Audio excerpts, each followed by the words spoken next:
Hello everyone and welcome to our channel. In this video, we'll learn how to query, meaning retrieve all the data with SwiftData.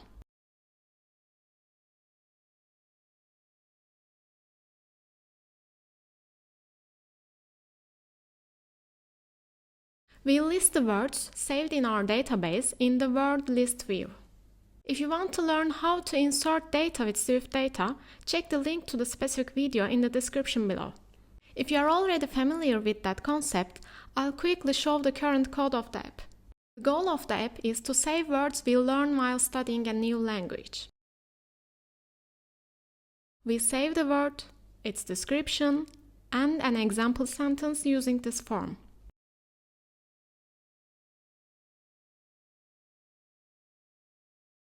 This is our model.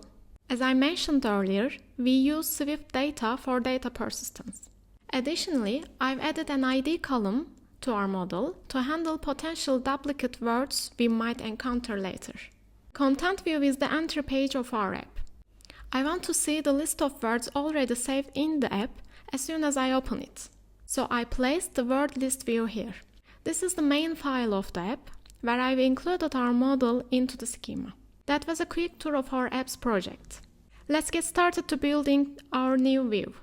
We'll start by adding the model context to our view using the environment wrapper, allowing us to safely access to the other views or models in our project. Next, we'll use the query wrapper to fetch all the data in our database. I'll name the word list variable as words. Remember to import SwiftData in your view to access the query wrapper. We'll use a NavigationStack because it offers features like opening sheets in front of it, which we will use later. Inside the NavigationStack, I'll use a list to display the words in our view. In the list, we will include every word queried into the words array using for each. For now, I'll display the word itself as a text.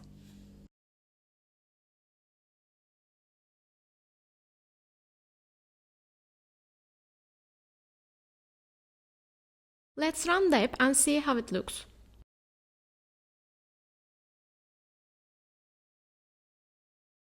To give our view a polished appearance, we will add a navigation title. Write it here right below the list.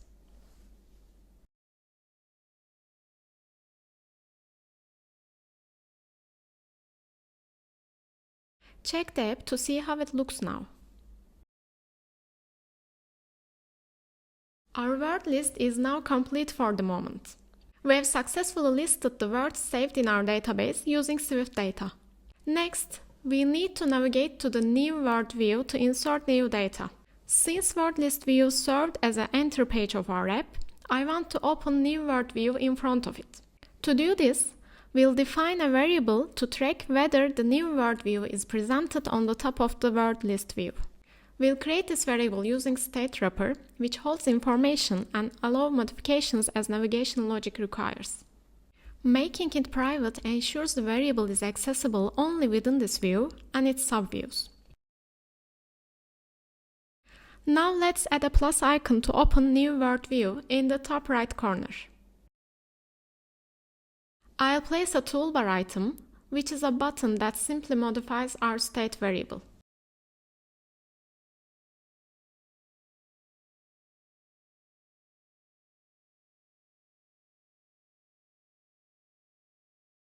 Just below the navigation stack, we'll write a sheet that binds to our variable to present the view.